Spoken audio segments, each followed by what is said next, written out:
In this video, we're going to talk about how mindset determines your success. It is that key thing that will be able to determine whether or not you are going to be successful or whether or not you are maybe not going to be so successful. You can tell whether or not they've got that successful mindset or whether or not you probably have a hunch that they're not going to be able to follow through on their goals, their business ideas, anything like that. Now, I first discovered mindset a few years back and it changed my life. I used to have, well, maybe not the best mindset in the world. And when I discovered how important your mindset is, it changed everything for me. It was finally like I had this key to this whole new world, this whole new life, just everything. It was incredible.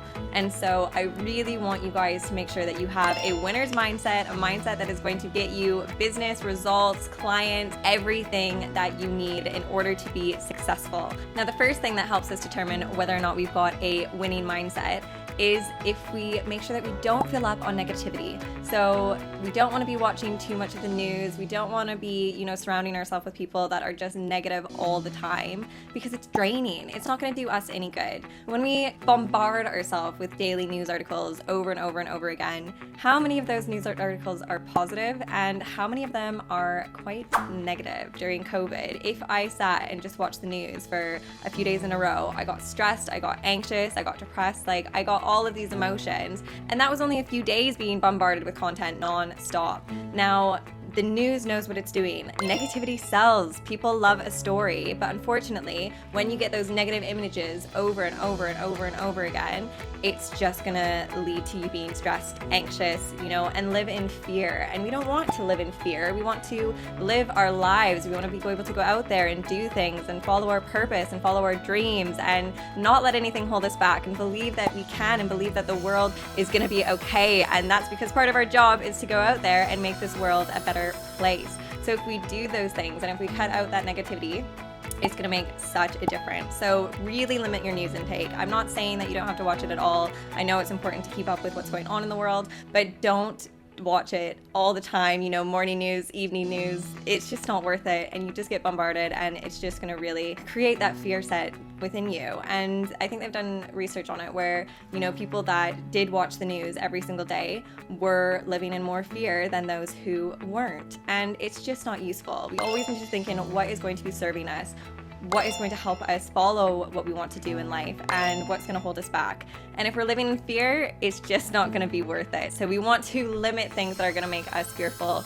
and we want to grow things that are going to help us to push through, pursue our dreams, and all of those things. And when we surround ourselves with negative people, again, if you've got negative energy just surrounding you, it can be really hard to snap out of it. Now, I'm a positive person. I feel like I'm quite a happy person.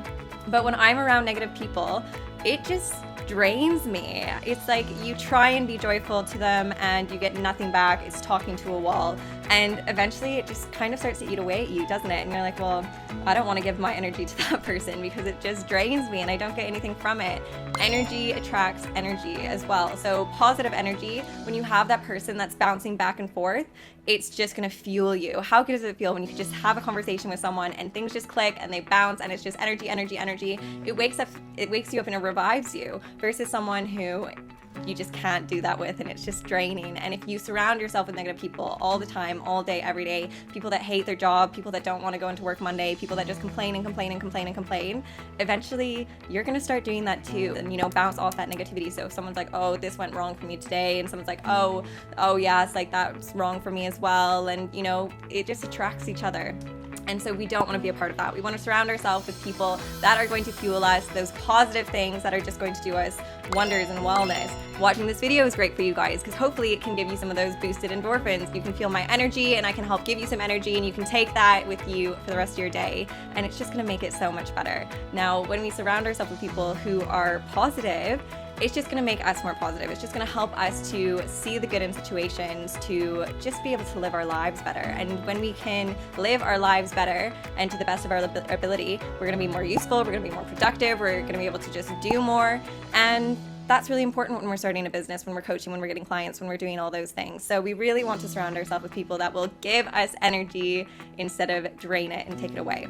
Now, the second thing is we want to make sure that we are in control of our thoughts, okay? You have control of your thoughts. Do not let your thoughts control you, okay? They do not own you. You can control them. And it all starts with just noticing. So when you notice yourself in a negative state, now I know that feelings happen. So if you're sad, be sad. You can acknowledge it. If you're having a down day, have a down day, acknowledge it. But look at why you're feeling that way. And is there anything you can do to have a state shift? Sometimes you just need a day where you can just do nothing and lay on the couch. I get it. But if you're having those days all the time, every single day, something is not working and it's not going to benefit you and it's not going to benefit your business. So you need to make sure that you are controlling your thoughts. So if you are thinking something negative all the time, every day, telling yourself that you're ugly, you can't do it, you know, who are you, you're not worth anything, these things are going to weigh on you. If I had someone who was a friend or a boss who was telling me those things every single day,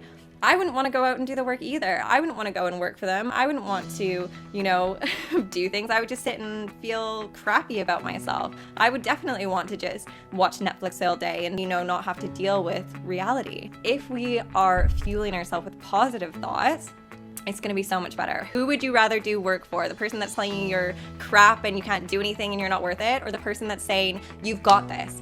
You can do anything. If you believe you can do it, you can do it. If you're ready to do the work, you can do it. I believe in you. You're amazing. You're beautiful. I love you. The person you are is incredible, and you deserve to go out there and show yourself to the world. I would way rather and be way more motivated to work for the second person than the first person.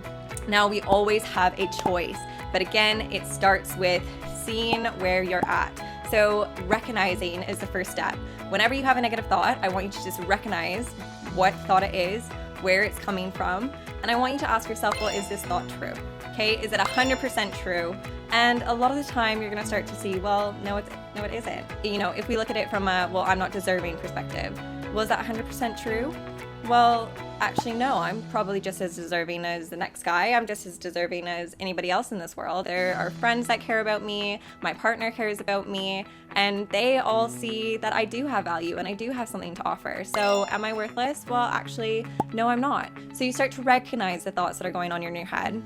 And when you do this, when you get good at this, then we want to start to change them, right? So now you can see, well, actually those things aren't true.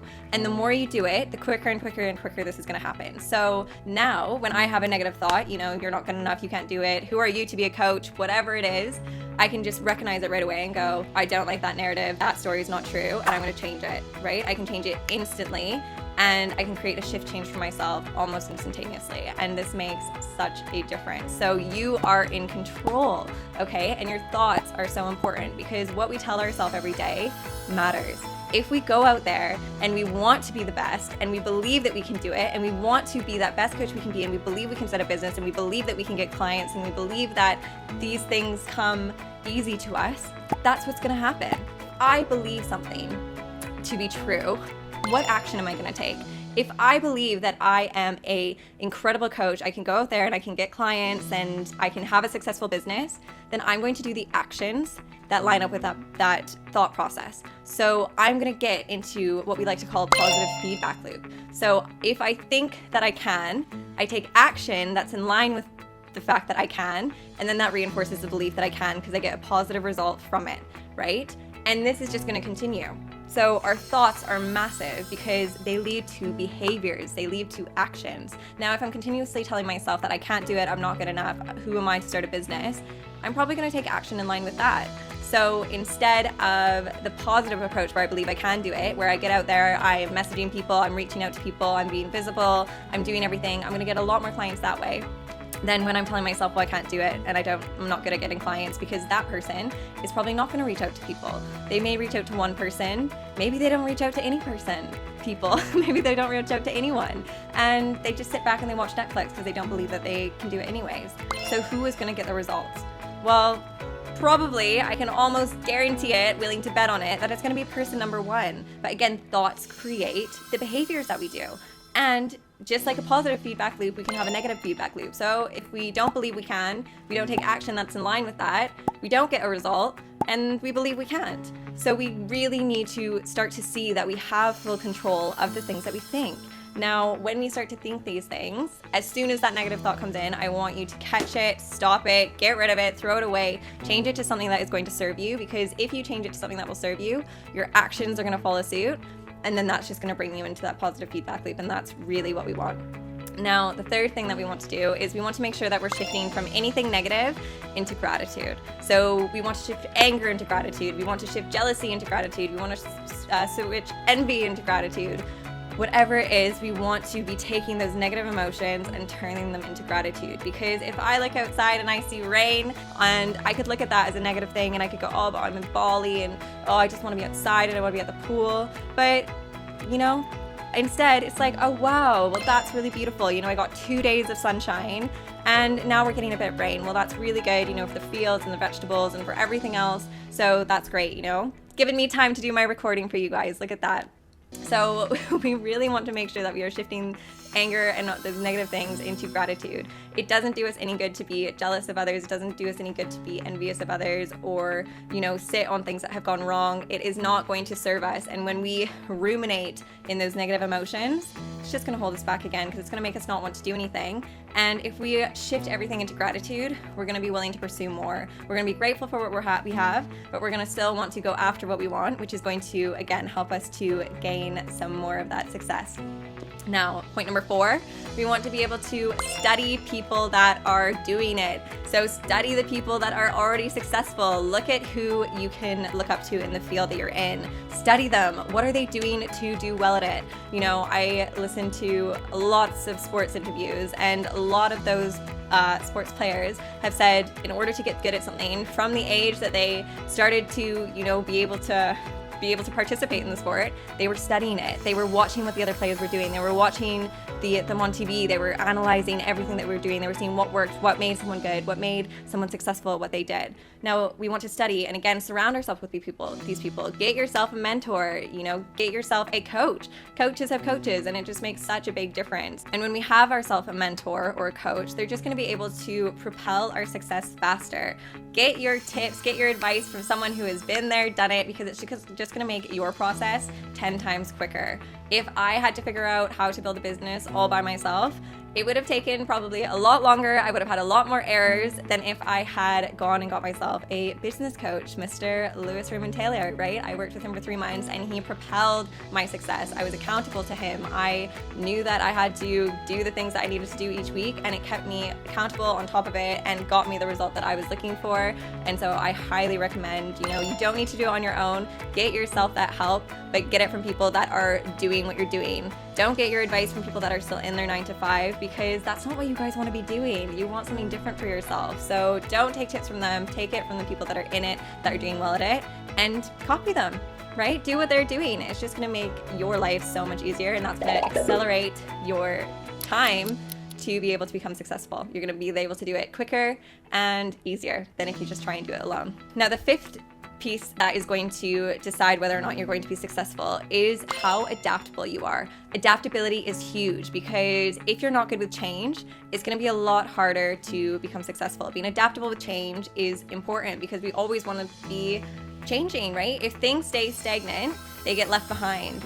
Things are continuously changing. Like, we went from betas to VHS with the bigger ones, and then we went to the DVD, and now we all have Netflix, right? When that used to be a thing, right? As soon as Netflix came in, it destroyed it, and all of those video stores were forced to shut because this new thing had come in. So we want to make sure we're adaptable. We don't want to stay stuck doing the same old thing, because you will get left behind. Technology, everything else is continuously growing, continuously developing, and we want to make sure that we're willing to be adaptable with those changes, and we want to make sure that we are adaptable to ourselves changing as well. Every time you level up, you are going to need to be a different person to do that. And if you're holding on to your old self, your old life, your old potentially friends that you've surrounded yourself with, then you're just going to be holding yourself back. So you need to be able to let go and adapt quickly in the things that you're doing, who you are, and everything else. Now, the last thing that I want to talk to you about is the difference between a fixed mindset and a growth mindset. So a fixed mindset refers to thinking that you are born with your skills. So you're naturally gifted at something. So example with sports again, those sports players were just naturally born gifted. Someone who plays incredible piano, well, that person was just naturally born with gifted fingers fingers and gifted hands and was just able to do that really easily. No, that is not the way. So that takes so much control out of ourselves, and it's just basically like, well, I wasn't born with that skill, so I'm not good at it, and so I'm not gonna try. No way. And I will fully admit, guys, that I used to have a fixed mindset, okay? I definitely thought that was the way it is. I looked at people that were good at things and I go, oh, they're just naturally good at it. No, people can have natural talent, sure, but the people that are incredible at what they do, that are successful, they work freaking hard for it. They train every single day. They train more than the average person. They train more than anybody else. They make sure that they are that expert, that they are successful from the hard work that they put in. Now, the difference to this, or the opposite of this, is the growth mindset. So growth mindset is when you believe that you can always get better. So if you practice, if you keep learning, if you keep developing, you can get better. And this is the mindset that we want, because it completely affects how we relate ourselves to failure. If you have a growth mindset, you're going to realize that failure is just a natural part of the equation. Everybody fails. The people that are successful fail the most, okay? They fail all the time, and they look at their failures and they then fix them. So they don't let the failure stop them. They don't work and just think, well, I'm not going to do anything because I don't want to fail, right? Stops you from failing because you just haven't tried. No, they embrace those failures and they learn from them. So if you fail at something, you want to look, okay, well, why did I fail in the first place? And this takes a lot of work at looking at yourself, reflecting on that ego, and just going, you know, who am I to be that important that people are going to be thinking about me all the time 24/7? Like, no one is going to be doing that. Everyone's thinking about their own lives, their own selves. So if you mess up, if you fail, the only person that's going to be thinking about it is you. So get rid of your ego and just start to think, okay, so if I failed this time, what can I do to make it better? Look at where you made those failings and change it. Right? Change it and see what else works. And if you keep doing this, you will stumble upon something that works, guys. So make sure you have your growth mindset. Get away from that fixed mindset, guys. It completely holds you back. And when I switched to a growth mindset, like I said, it completely changed my life. The world opened up to me because all of a sudden, I had control. I had the power. If I wanted to get something, well, I just had to work hard at it. If I wanted to be good at something, well, I just had to put the time in to be good at it. The control, the power was mine. So if I wanted to build a successful business, yeah, I was gonna do it, because, you know, all it takes is a little trial and error, and here we go. So I hope these tips were really helpful for you guys. Hopefully now you can see that your mindset really is the key to your success. Do these things, and I guarantee that you are going to see success coming your way very soon. Don't give up on the process, guys. You've got this. Trust the process, but make sure you've got a mindset that is killer, that is a winner, that is going to be able to go after the things that you want. Don't let it hold you back, and believe that you can. Incredible things happen with beliefs and our thoughts, and when we think that we can, we can. So guys, thank you so much. Make sure to hit that like button, and I will see you in the next video very soon.